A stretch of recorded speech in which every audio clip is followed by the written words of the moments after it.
समुद्र की गहराइयों में मौजूद है आज से लगभग 9000 साल पहले की एक आलीशान नगरी जिसे श्री कृष्ण की द्वारिका कहा जाता है। लेकिन आज के समय में भी कई लोग न केवल श्री कृष्ण के अस्तित्व को नकारते हैं बल्कि महाभारत और भागवत गीता के वास्तविक होने से भी साफ इनकार कर देते हैं।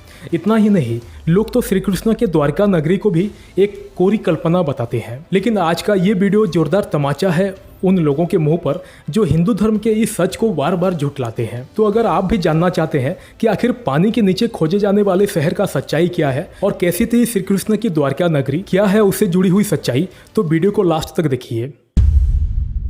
हिंदू धर्म में 4 युगों के बारे में बताया जाता है जिसमें सत्ययुग, त्रेता युग, द्वापर युग और कलयुग है। इनमें द्वारका नगरी का संबंध द्वापर युग से बताया जाता है जब श्री कृष्ण ने धरती पर अवतार लिया था।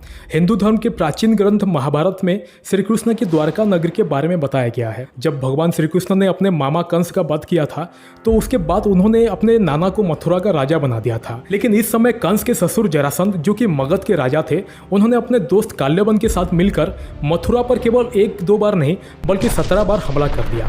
इन हमलों से अपने कुल के यादव वंश को बचाने के लिए श्री कृष्ण ने समुद्र के बीचों बीच एक नगरी को बनाया जिसका नाम द्वारका रखा गया। लेकिन बताया जाता है कि जिस तरह द्वारिका बनाई गई थी उसी तरह द्वारका के अंत की कहानी भी हमारे गाथाओं में दर्ज की गई है। श्री कृष्ण ने महाभारत में धर्म और अधर्म के मध्य हुए महायुद्ध में पांडवों का साथ दिया था और कौरवों के अंत के बाद युधिष्ठिर को राजगद्दी पर बिठाकर उन्हें राजपाट समझाया।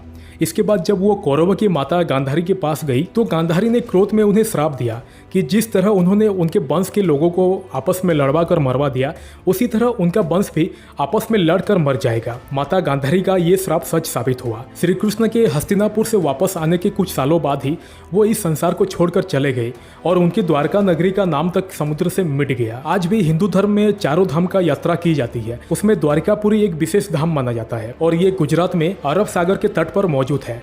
लेकिन आज के समय में गुजरात के पश्चिमी तट पर जो द्वारका नगरी बनाई गई है वो 16वीं शताब्दी में आदि गुरु शंकराचार्य के बनाया हुआ एक मठ है। माना जाता है कि इसकी संरचना बिल्कुल वैसे ही है जैसे श्री कृष्ण ने अपने द्वारका नगरी की संरचना बनवाई थी। इसे कई बार मुगलों ने तोड़ा फोड़ा और इसे फिर से बनाया गया।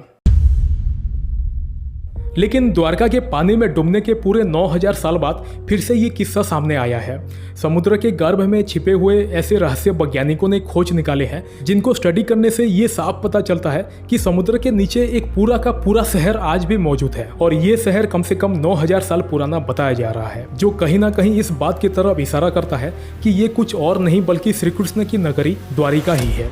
वैज्ञानिकों की खोज की बात की जाए तो 1963 में सबसे पहले द्वारका नगरी की अवशेषों की खुदाई Deccan college Pune, department of archaeologist और गुजरात सरकार ने मिलकर एक खोज शुरू की। प्रोफेसर HD संकलिया की देखरेख में चल रही इस छानबीन के दौरान आर्कोलॉजिस्ट की टीम को यहाँ पर 3000 साल पुराने बर्तन मिले। इस खोज के बाद 1989 में एक बार फिर से इंडियन आर्कोलॉजिस्ट डिपार्टमेंट की ही एक आर्कोलॉजिस्ट टीम ने देश के top most archaeologist doctor SR Rao की निगरानी में समुद्र में खुदाई शुरू की। इस बार उन्हें बर्तनों के साथ कुछ तांबे के सिक्के और ग्रेनाइट स्ट्रक्चर भी मिले। रिसर्चर की टीम जब 800 फीट नीचे समुद्र के गहरे तल में गई तब उन्होंने देखा कि उन्हें वहां पर एक प्राचीन नगर के अवशेष दिखाई दिए और इसकी संरचना बिल्कुल सूरत के पास बनी हुई आदि शंकराचार्य की 16वीं शताब्दी में बनाई गई द्वारका नगरी से मिलती जुलती है। इसके बाद सन 2001 में नेशनल इंस्टीट्यूट ऑफ ओशियनोग्राफी के स्टूडेंट्स ने खंबत की खाड़ी में बढ़ते प्रदूषण की खोज करने के लिए समुद्र की गहराइयों को टटोला।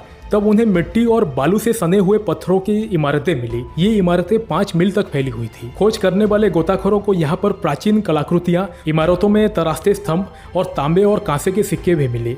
मरीन आर्कोलॉजी डिपार्टमेंट ने 2 साल की रिसर्च में 1000 नमूने खोजे जिनमें से 250 ऐसे सबूत हैं जो एक खोई हुई संस्कृति के बारे में बताते हैं। 2009 में इंडियन नेवी के गोताखोरों को कुछ अवशेष मिले जिनका परीक्षण करने के बाद ये साबित हुआ कि ये लगभग 9000 साल पुराने अवशेष हो सकते हैं। इसके बाद फिर से जब समुद्र तल की खुदाई की गई तो फिर से उन्हें चूना पत्थर से बने हुए कई खंबे, सिक्के और कलाकृतियां मिली। गोताखोरों ने यहाँ पर एक 9 किलोमीटर लंबी नदी की भी खोज की। जब इनका परीक्षण किया गया तो कार्बन डेटिंग रिसर्च से पता चला कि इनमें से कुछ करीब 9000 साल पुराने हैं और इस तरह ये साबित हुआ कि ये मोहनजोदड़ो और हड़प्पा की सभ्यता से भी पुराने अवशेष श्री कृष्ण की द्वारिका नगरी का संकेत देते हैं। इस सभी अवशेषों को जांच परख करके इस बात को नकारा नहीं जा सकता कि अरब सागर के दक्षिणी गुजरात में बने समुद्र की गहराई के नीचे शोधकर्ताओं को जो अवशेष मिले हैं ये 9000 साल पहले समुद्र की गहराइयों में विलुप्त हो चुकी द्वारका नगरी की ही है। 9000 साल पहले समुद्र के अंदर खोई हुई श्री कृष्ण की नगरी आज भी वैज्ञानिकों की क्यूरियोसिटी का एक विषय है। हालांकि समुद्र में उठती हुई तूफानी और तेज लहरों और वैज्ञानिकों के पास इंस्ट्रूमेंट की कमी की वजह से ये खोज करना इतना आसान नहीं है, लेकिन जब बात अपनी संस्कृति की हो तो भारतीय सरकार भी इस मौके को छोड़ना नहीं चाहती है, इसीलिए समय समय पर यह खोज चलती रहती है।